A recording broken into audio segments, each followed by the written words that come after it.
In the tapestry of life, where every thread holds a story, America in black and white emerges as a haven for the voices echoing through the heart of our communities.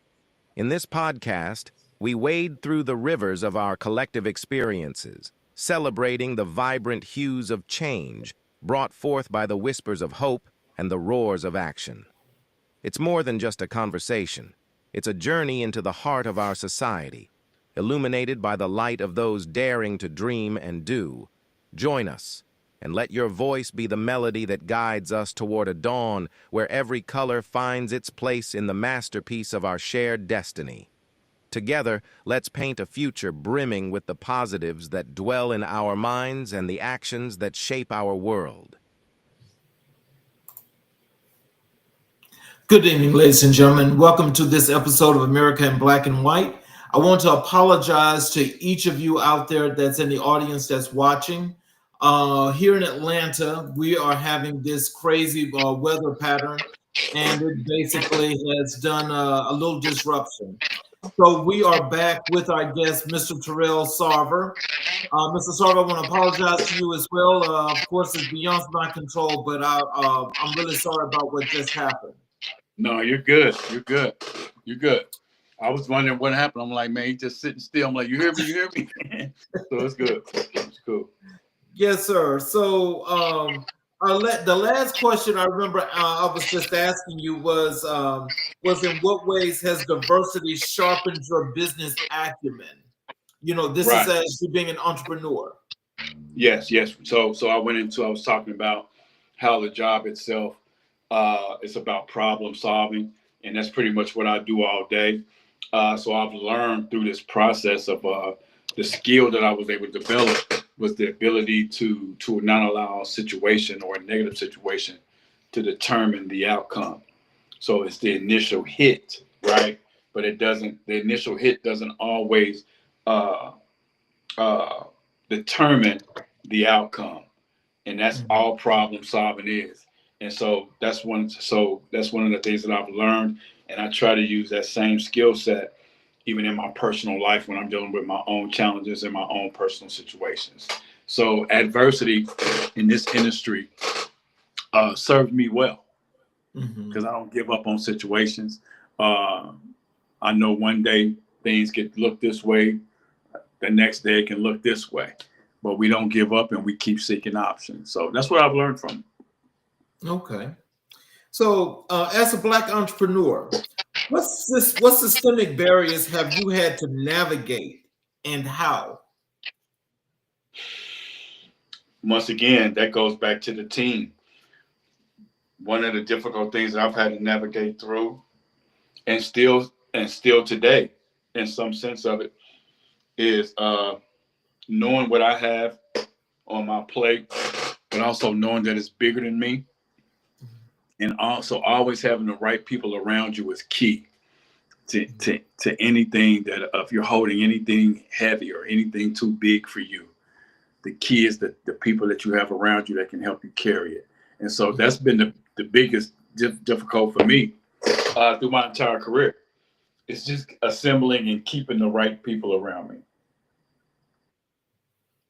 Okay. So, but let me just ask you this, just to add a little bit more, information here to that situation.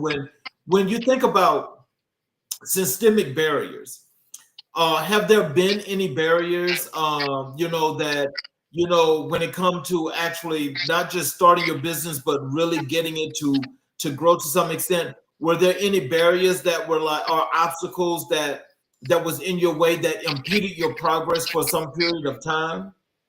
When you say systemic barriers, are you talking about just how the systems are set up? Well, just whatever the barriers may have been. I mean, were there any barriers Well, no, the only or things of that? No.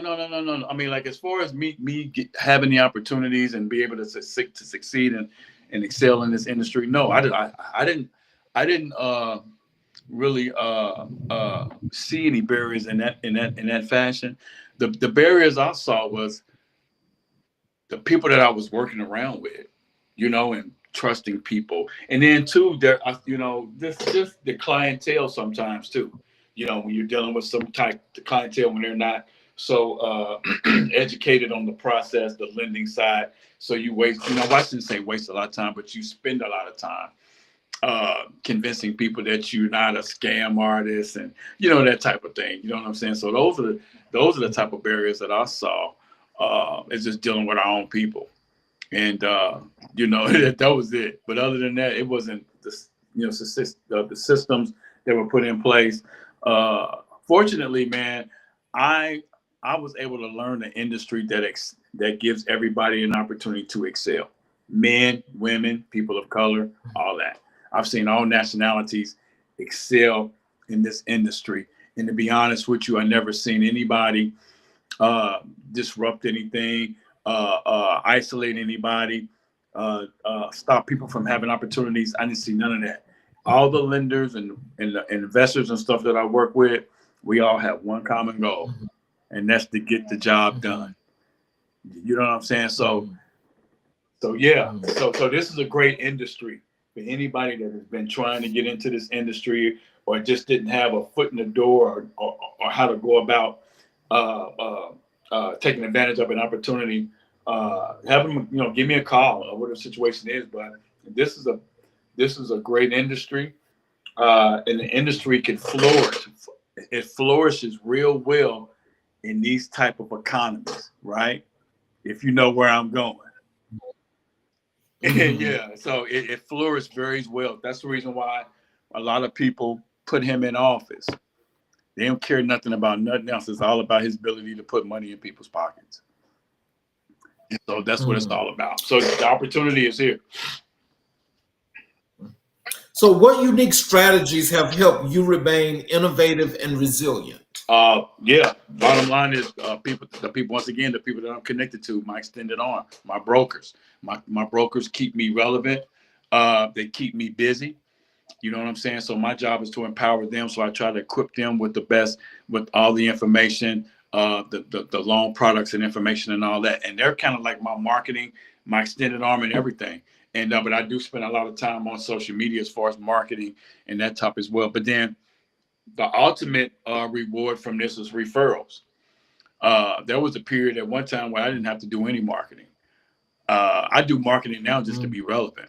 But to be honest with you, I don't even have to do marketing because my referral base is so strong and I've been doing this for so long that I just get referrals. So that I take pride in that because we do great work and we're able to get stuff done.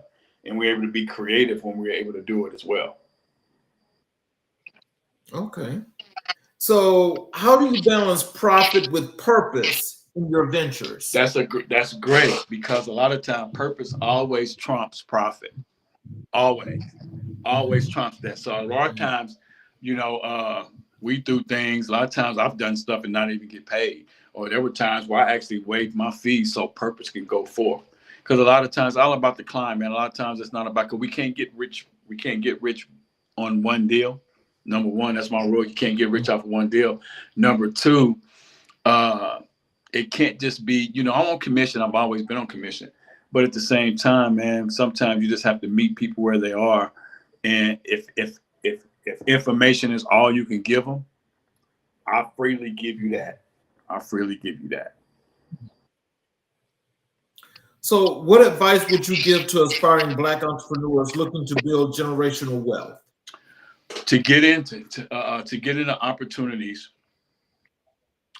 where it's going to be profitable, in demand, and probably something that you can get in and out on. That's how you build wealth. You don't build wealth by saving stuff. You actually build wealth by selling stuff, right? So start businesses. Start businesses that you can actually, you know, that you're going to sell it within 3 to 5 years. Build wealth that way, you know. Sell businesses. A lot of people are getting into real estate. Everybody's doing the real estate stuff, but I say there's a huge market out here for people who are buying businesses, turnkey businesses, keep businesses that are already cash flowing. To me, that's a perfect way to be able to get a stream of income coming in different areas. Is buy businesses, you know. So buy things that will give you a big profit right away, and stuff that you can keep on the books for 3 to 5 years and go to the next project. So that's what I was focused on. So can you share a pivotal decision that changed the trajectory of your career? Deciding to be an entrepreneur and not settling for something that not allowing a roadblock to stop me from getting done what I needed to get done. Just being persistent. Not taking no for an answer. Working hard to brand myself and redevelop myself and reinvent myself was the key to the whole change. Was willing to tackle, because entrepreneur can be scary, but because I was prepared and because of the real objective was to make sure I was in position to take care of my family. It took all that anxiety and fear and all that away. And I'm glad that I was able to do that, because since I've done that, God has really blessed me and put me in situations that the average person wouldn't be able to get access to. And I don't take no credit for that at all. Everything that is good that is happening to me, it comes from the Lord. You know what I'm saying? So I don't take anything for granted. I also understand and know that my steps are ordered by God. And because my steps are ordered by God, He the one is leading me to these opportunities. So I don't take anything for granted. I'm very grateful for the opportunities and also the people that I get to meeting you. I'm grateful for meeting you. I believe there's going to be some other things that's going to allow us to continue to stay in contact with each other. You see what I'm saying? So this is another ordered step. You see what I'm saying? So I'm just blessed, man. I'm blessed and I'm just grateful. So how do you measure the impact of your work beyond revenue? Touching the lives of people. See, I'm a minister before I'm anything else. I'm a minister as well. So a lot of times I get an opportunity to really get the chance to meet people, but also get to understand where they are in life and what it is that they're trying to do and accomplish. And a lot of times these people are confused and they're frustrated about their situations and they know where they want to go. And a lot of times, man, I can just listen to them and then maybe minister. I pray with my clients before. I give my clients advice and strategies based on how I felt God was leading me to advise them, just based on me just taking the time to listen. You know what I'm saying? When I first meet a client, investor or whoever it is, I really try to take the initial meeting.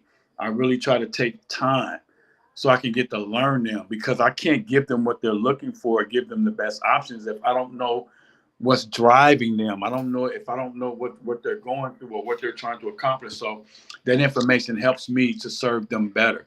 So my biggest thing out of all this is to get in actually to sit down and talk to people and help people get out of their situations, even if I benefited from it or not. So let's delve a little bit deeper into the real estate, where apparently this is where you're building your legacy. So can you tell us, why did you choose real estate as a vehicle for empowerment? Real estate chose me. And the reason why it chose me, so that the man I was telling you about that trained me and all that, well, we all went to church together. And we just happened to play basketball. And he told me that we playing basketball, church basketball team. And at the time, I was doing something totally different. I really didn't have no direction for my life at the time, to be honest with you. And I was just out here hanging out. I really didn't have no direction, nothing. And I wasn't even interested in mortgages. I didn't even know anything about mortgages. I didn't even know how interest rate worked. I didn't know anything. I was a salesman though, because I've done sales pretty much all my life. So I can sell, you know what I'm saying? But I didn't know anything about mortgages. So make a long story short, we played basketball one day and we got to talk. He said, I own a mortgage company. I was like, oh, wow. Woo, woo. So a friend of mine, he's passed away now, but he was working there. We all went to the same church. And he was working there. So he said there was a loan officer position available. And so I interviewed for the position and been doing mortgages ever since. I ain't done nothing since. This was 2003. That's all I've done. I ain't done nothing else when it came to work. That's all I've done. So it found me. Wow. I didn't have no say so in it at all. It found me because it's part of purpose. It's part of my purpose. You know, the marketplace. I'm called to the marketplace. So what better to be in a marketplace where they would be able to lend. I mean, it's ministry, man. That's all it is. It's ministry. That's all it is. So what misconceptions do you believe Black communities have about real estate? That's a good question. That is hard to acquire. And that is also get rich quick. Quick, you know what I'm saying? Think if you buy real estate, you get rich quick. That's a myth too. It's a process to it. And then with the way the world is going on now, you even have to be creative when it even comes to how you're gonna cash flow your properties when you do get them. You know what I'm saying? So I believe those are the things, and that just comes with education and actually sitting down with people and letting them know the real deal. And that's one of the great things about me in the position that I am, as being a broker / private lender. You know what I'm saying?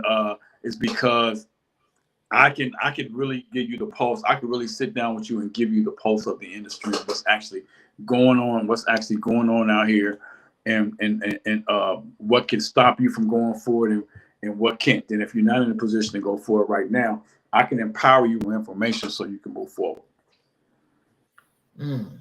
So that's the reason why you want somebody on your team like me, entrepreneurs, business owners.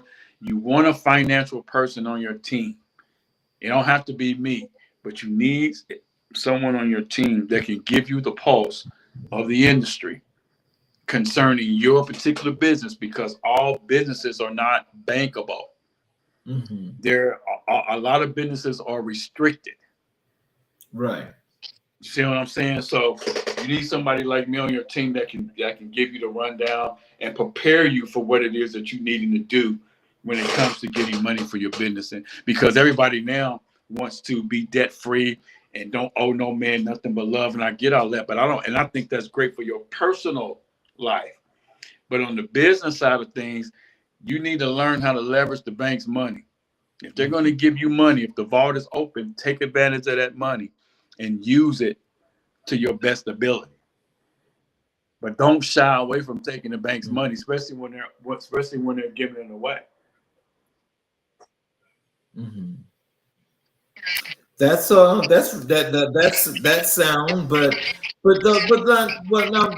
what's interesting about that though, that's like right now in these times with the way interest rates are. I mean, how would you manage that for a lot of people? How does that work? Well, bottom line is too, I mean, money is expensive, especially when you're borrowing with no collateral. You know, if you got collateral on it, then we got a good chance to get a lower the interest rate. But when you're asking for money with no collateral, just off the strength of your credit score and income information and stuff, that's a risk. And so it's gonna tax you. They're gonna tax you, right? But my thing is, if you're gonna borrow money, I don't care how much it costs. What's your plan for the money? That's my key. Why are you asking for money? Because a person, think about it, if a person is focused on an interest rate when it comes to working capital business loans, then you don't have a plan for the money. You don't have a true plan for the money. It's very interesting because think about it, because the goal is to flip the money, and whatever direction you put it in, the goal is to flip it so you can make your profit and pay the person back. I don't care how much it costs, because you open up a door for me. I don't care how much it costs. That's where the hangs up. That's where the hang up at. That's where that real hang up is too. Everybody's so money conscious, where they worrying about paying. They should be. You know what I'm saying? You don't want to make sure people are gouging you and all that stuff like that too. But at the same time, I've seen people turn down money that would have changed their life simply because of an interest rate. So how does real estate intersect with your mission for community wealth building? Well, I deal like, so once again, when I'm doing ministry, when I'm sitting down with people, I don't lead with that. We lead with consulting and sitting down and just trying to empower people. But then those opportunities come where people are looking for opportunities and whatever. So now, because I'm in the industry, then I can serve in another capacity as far as resourcing, giving them opportunities and stuff so they can go to the next level based on the plan of action and what they've already had disclosed to me as far as what their dreams and aspirations are. You know, we do a lot of stuff, not just real estate. We have access to trucks, the whole nine. We have access to a lot of stuff. So we try to give out information based on a person's need and what their call is and what their purpose is and what they're trying to accomplish. So the key is to be full of resources. So when people come, we got answers for them. That makes sense. What strategies do you use to educate first-time home buyers in underserved communities? Financial literacy.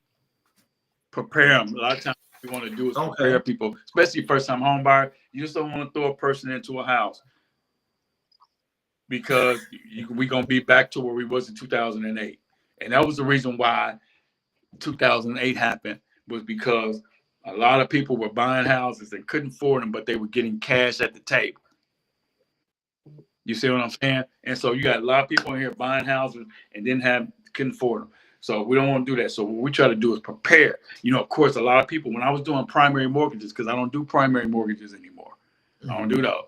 But during that time, most of these people that are looking for home ownership, it was always some type of emergency. You know what I'm saying? Where you know what I'm saying? So a lot of times, so you try to meet a need so you get it done. But I try to advise people, let's prepare you for this. Let's educate you. The key is education and then implement the plan. Because maybe you need to relieve some debt before you do it. Maybe because you got to save for your down payment, right? You got to save for your down payment. Then you want to work your budget in place. You want to make sure that your budget's in place. You know what I'm saying? So you're sacrificing now and saving. So when it's time to get into the home, because getting the home is not the end of it. That's just the beginning of it. Now you got these other expenses that are going to be added on to you getting this mortgage. You know what I'm saying? You got to have an emergency fund. You should be able to save for that. So just in case something goes down, make sure you got warranties, all that type of stuff. So the goal is the key is to implement that, is to prepare them from home ownership. Prepare. I used to have back in the day. I used to do first time home buyer classes. So I would have a class every week where I would educate, do a little 30-minute presentation, educating, and then take people's information, and then we follow back up with them. But the key was to educate on a large form. So how do you approach gentrification and neighborhood preservation?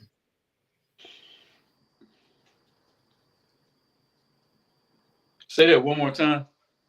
How do you approach gentrification and neighborhood preservation? I haven't really dealt with that yet, if that makes sense. That makes sense. I haven't really thought about how I would attack that, because I haven't really had that problem either. Does that make sense? Okay, yep. So I haven't really, next time we talk, I have an answer for you. What's the most rewarding project you've worked on in real estate? I've had a lot of rewarding projects. I'm actually doing one now. Actually, it's a seven building commercial building with 64 rooms in it. It's a specialty building. It's set up for daycare, ministry, that type of thing. And so this group right here is actually buying this property to actually house underprivileged and actually underserved elderly community, along with people who are having issues with housing. So they're doing all this 64 rooms to starve the unfair treatment that sometimes our elders receive. So that's rewarding. So basically, the community, something like a little community center, a rehab facility to some extent. All that stuff, and also housing as well. Providing housing for them as well, because a lot of times they have the money because they get the disability or whatever they're getting, but it's still not a lot of housing available for that community. So they're focusing on that, which I think is great. And then also I have a lot of investors that are buying real estate now in larger buildings as well to serve the homeless community as well. So a lot of shared housing is happening now, especially with our vets, our homeless vets. You know, they need housing tremendously. So I'm working with a lot of investors, even when it comes to that. And that's the purpose of them getting these properties, these multifamilies, and so on and so on, to actually provide housing for our homeless community, because especially in our community, that's rampant. It's rampant. And it's becoming a renter's market. So the rents are all-time high. You know what I'm saying? So, you know, it's not easy it's not as easy as it used to be to secure housing. So a lot of so I see a lot of people are going towards shared housing. And I know a lot of people are even doing like a lot of extended stays, those types of things, because they don't have to pay down. People don't check the credit and all this other stuff. You just pay your stuff. So I deal with a lot of people out here that are concerned about the homelessness that is going on in our communities, and they're trying to do something about it. So those are always rewarding. So what role do land ownership and housing stability play in Black liberation? It serves a lot, because first of all, we have housing, so we're secured, right? And we're secured in our thinking and our manners and how we're able to take care of ourselves. And then we can be able to focus on other things like becoming entrepreneurs, you know, homeowners and that type of thing that can increase the values in those communities in the surrounding areas as well. So the key is empowerment. The more we empower and get people in our communities empowered, the better our communities will be served, and also be able to bring in resources, which would allow profit to come in. Does that make sense? Yeah. So, you know, like we were talking about, you know, like first-time home buyers and how you take them through this literacy course, or you was teaching the financial literacy before people actually were able to buy a house for the first time. Can you walk us through a moment when a real estate deal changed a family's trajectory? Well, let's go back to the foreclosure side of things. You know, there were a lot of times where I met with clients because of a financial issue. Then a lot of times families were being broken, turned upside down because of what was going on in the house financially. You know what I'm saying?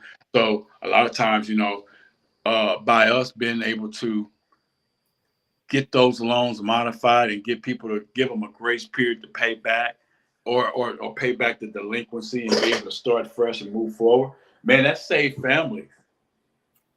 That saved a lot of families. That saved marriages as well. That's the reason why I keep telling you this is ministry, what I do. I'm just happen to do it on this platform, but I'm actually ministering. You see what I'm saying? And so it's just great to see.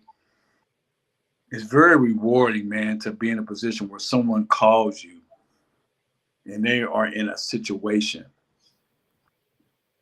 and you can not only listen to what they're saying, but have a solution for them.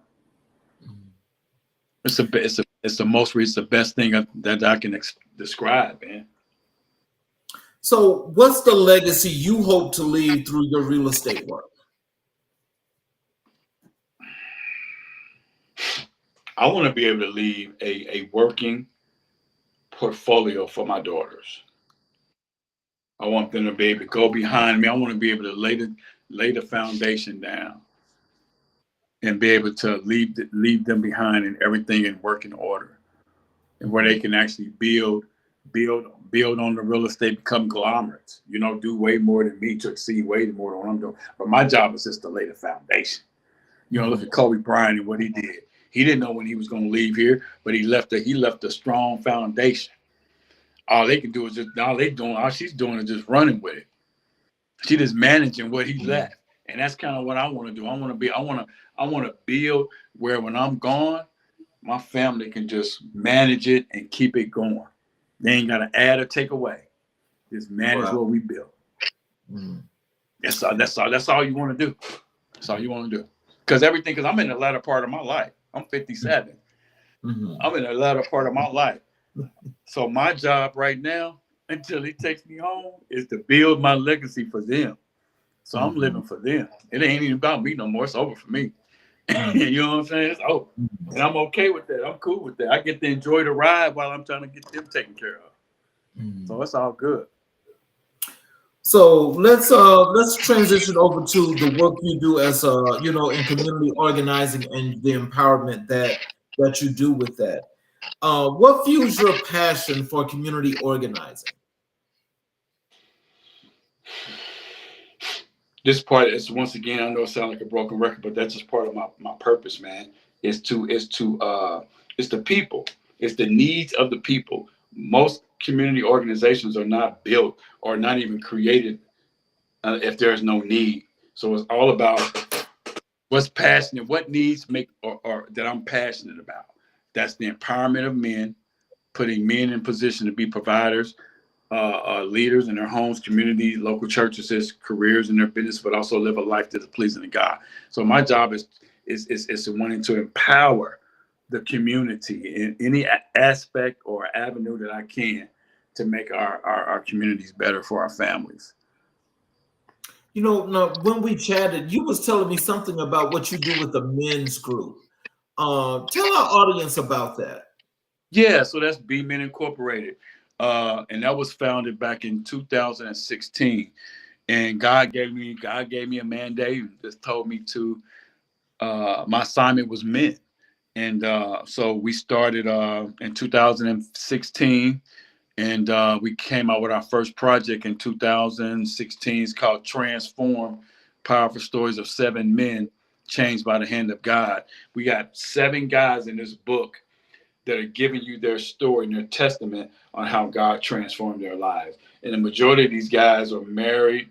Some got divorced and got remarried. All of them are ministers and pastors as well. So you get to get a good intake on, just a young man growing up and trying to do the will of God for his life and his family. So we did that. And we did some things with B-Men TV. So basically, B-Men TV is a platform to give men an opportunity to share their stories and stuff. Because what we want to do really is change the narrative on how the world view men. Right now, men are not getting a good rap, and rightfully so, because we ain't always been right. But I believe God is doing a new thing in men, and He's changing the lives of men behind the scenes, and a lot of men are being transformed right before our eyes. So my job and part of my assignment is to build platforms where men can share their stories, because that's how we change the narrative, right? That you can hear real men, real people, average men. We're not talking about celebrities and all that because they get enough press. We're focusing on regular men that God has done a work in. Maybe made some mistakes in their past, but turned their life around. Maybe getting a bad rap or whatever, but God has turned their life around. So it's also to change the narrative of men, but also glorify God. Right? We're trying to lead people to Jesus, man. And the only way we can do that is with evidence of His power. And He's doing that through men.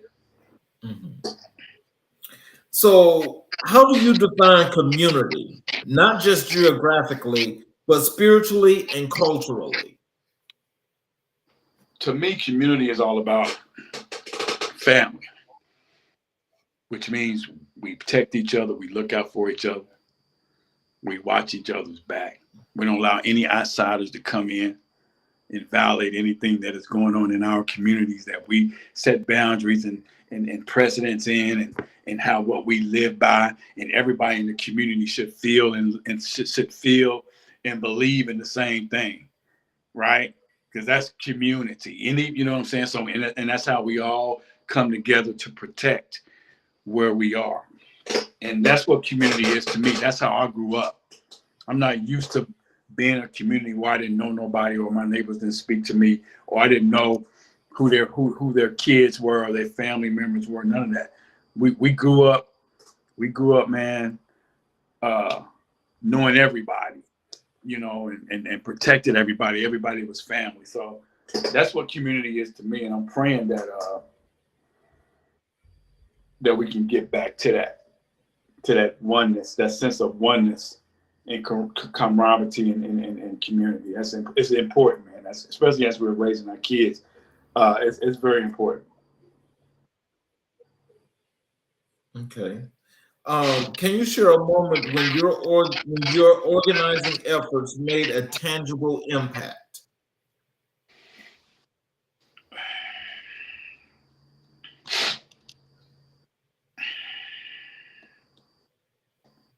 I've had a lot of those too. I can name one. Where we put an organization together where we was doing a coat drive, and it was really geared toward men. And so we put I got some people together, and we put some stuff together, and we raised money, but also clothing and coats and all the stuff like that. And we just had a location, and a lot of people came. And we also was able to minister, but also even give out food baskets, all that type of thing too. But the main thing is to try to meet an immediate need, and then use that opportunity as a way to minister as well. So that's rewarding to me. Okay. So how do you engage communities that feel disillusioned or unheard? Or have you run across that? Yeah, well, we're putting some campaign stuff here now when it comes to organizations. A lot of organizations, especially not-for-profit organizations, are not succeeding because nobody not being successful because nobody believes in what they're doing. They're underserved because nobody knows what they're doing. Nobody's aware of them. So our goal is to try to bring more attention to the non-for-profit organization. Well, how do we do that? Well, I have access to independent gospel artists. And so I used to manage gospel artists back in the day. I think 2 years ago I was doing it.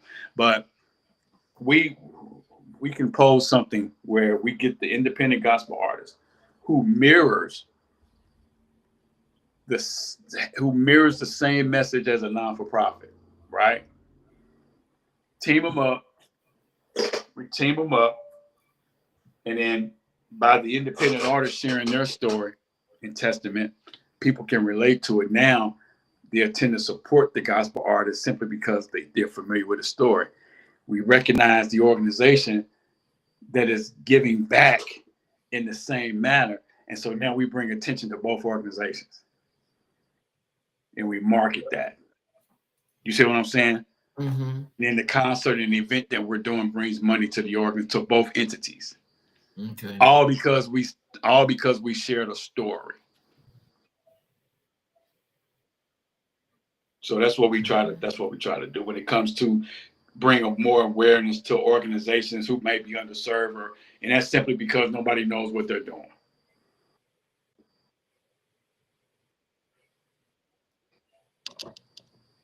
You still there? So, in what ways do you bridge generational gaps within your advocacy work?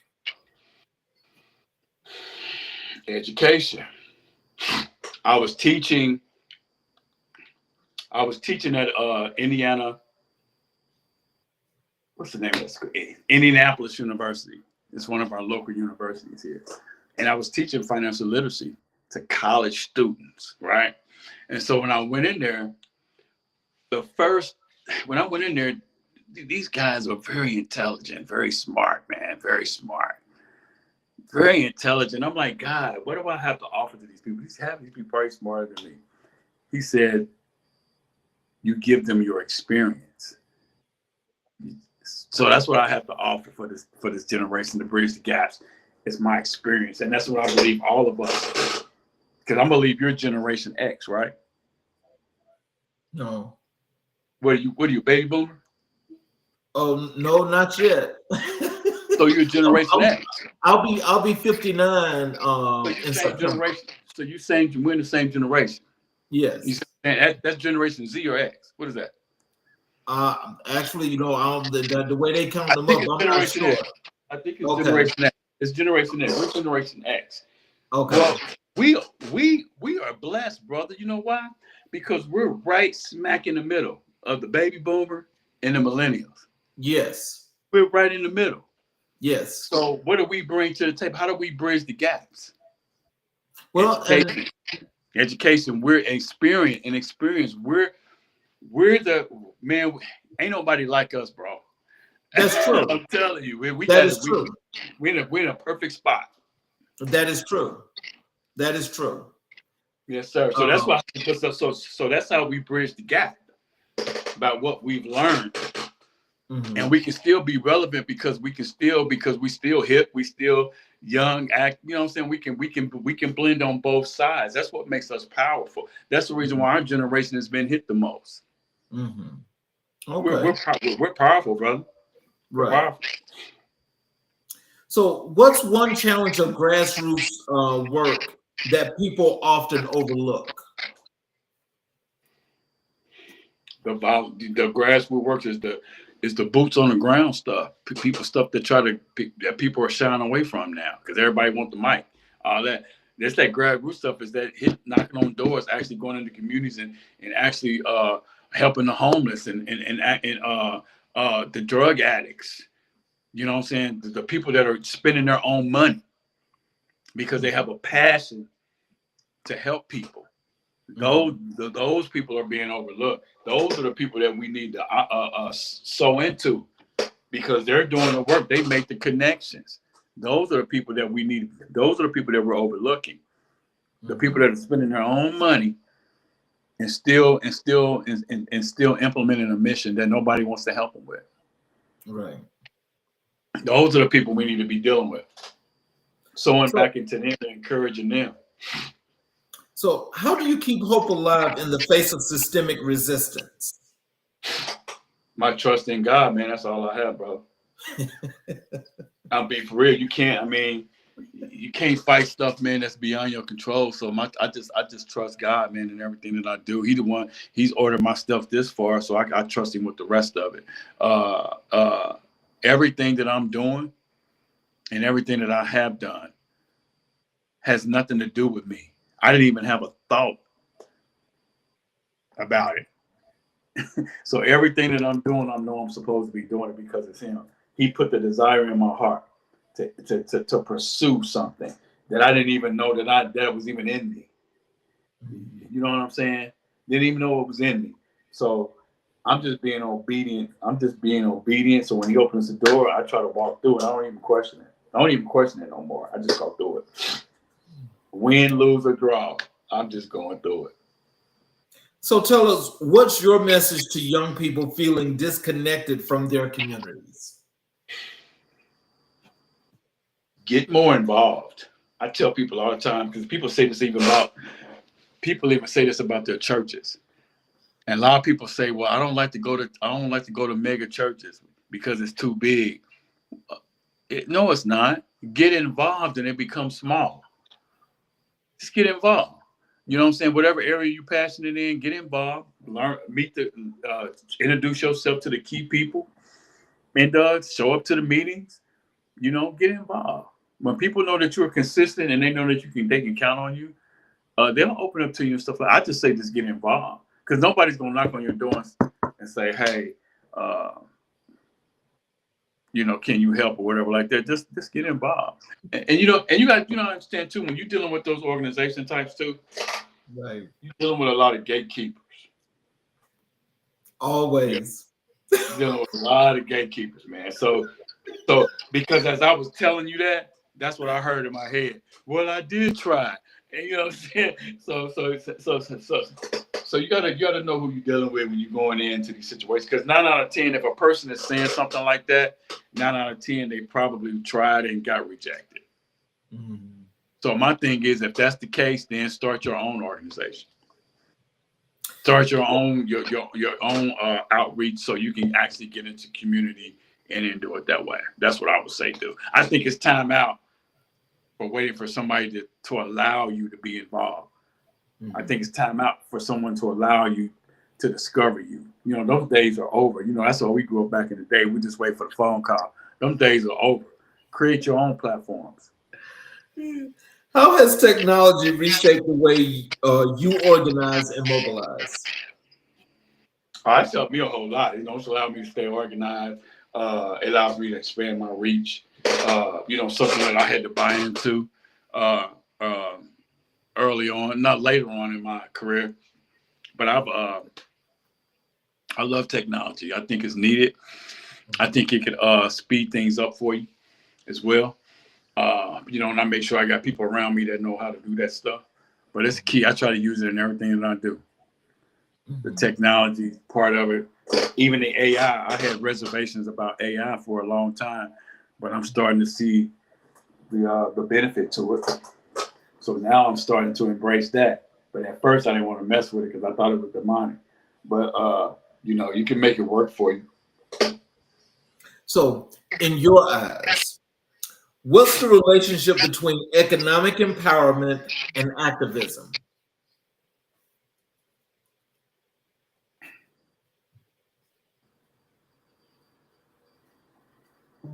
I think it goes hand in hand. Okay. Right?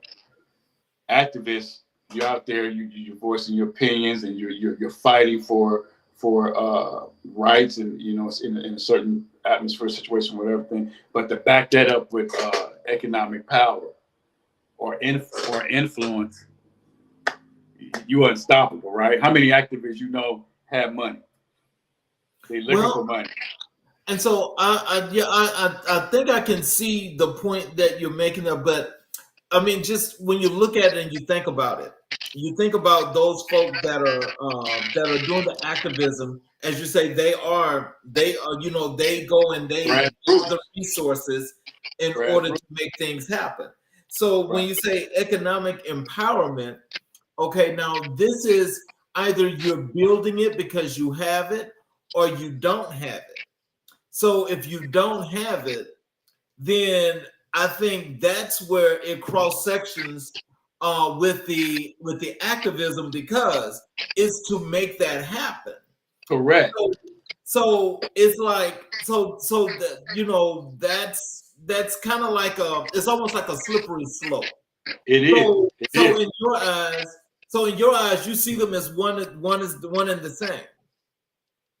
One and the same. You can't, because you shouldn't even, unless you have the power to raise money or the influence to raise money as an activist. You're just a clanging cymbal. You're just making noise. That's all you're doing. You're just making noise. Wow. Yeah. So, I just think you need something. I just think you need something behind you that's backing you. Let me give you this example, and then let me see if you still see this the same way. So in this case, if you look at in the civil rights movement, they actually had to pool resources, so they had to raise the money because there wasn't economic empowerment.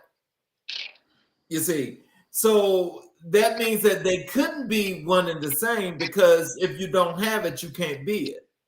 Well, that was a time at a time. Today is different. So is it not the same? I don't believe so. I think there's too many opportunities where we can actually go out and get access to money to be able to do what we need to do.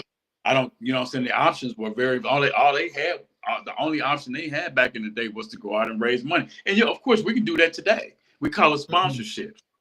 So we just go out. We can do that. You know what I'm saying? We can do that. But I just feel like now it's better served if you can prepare to go out, you know what I'm saying, and let people know what it is that you're fighting for. That's just my take on it. Because there's too many opportunities for you not to be able to do that. Even if you put your small team together who can.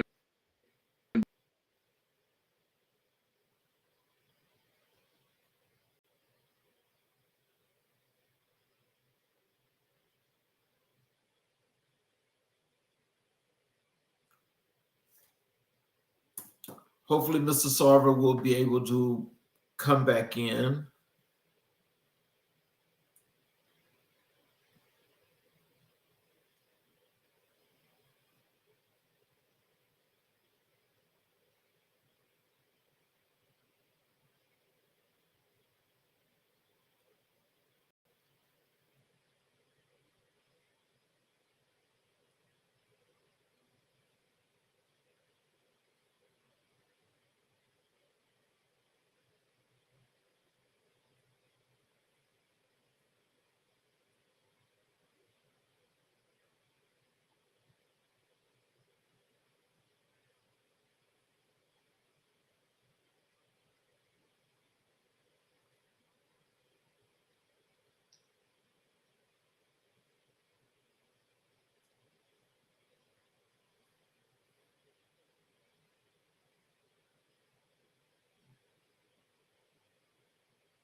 Well, ladies and gentlemen, I'm assuming that Mr. Sarver cannot get back in. I apologize for the technical difficulties we've had today with the show tonight. We've had storms here in Atlanta, and I'm assuming that something's happened weather-wise where Mr. Hammond is in Indianapolis. So we're going to go ahead and we're going to close the show. I want to thank you all for listening and watching this show. For those of you that are watching on the YouTube channel, if you have not yet subscribed, please show us the support of subscribing to the channel, as well as getting all of the notifications to where you're able to catch all the shows when we do go live, as well as watch all the recordings. Just some words of note, for all the content, and I do create, that even includes blog posts and different writings of articles that I write. If you guys find the time, I would appreciate if you can also just follow me on Substack, and you'll be able to get all of that exclusive content there as well. You can subscribe to all of our YouTube channels. We have America in Black and White, but we also have Changing Trends and Times, and we also have CK Stories from the Heart. Each of those channels are mutually exclusive because they all broadcast this podcast, America in Black and White, live, but they do many, many other things, and I would appreciate if you guys could find them on the YouTube channel, check them out. Please subscribe to those as well, and stay updated as to what's actually going on there.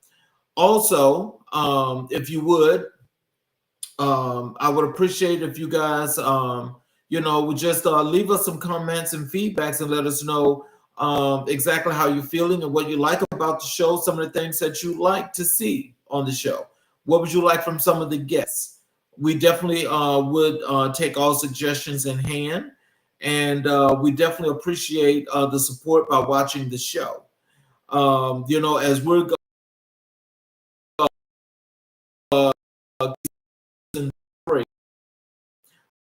you guys know that they're going to be going, and so take a listen and make sure you have your as those changes come about. The changes are going to be some things that you guys would like to see as far as the show goes. I'm Charles King, and I want to tell you guys, I want to thank you again for your time. Please tune in tomorrow night for another great show as we here at America in Black and White. Again, we're coloring conversations on America's canvas, and we appreciate you guys watching the show and being a part of this network as we grow and build communities around the country. Thank you all, and please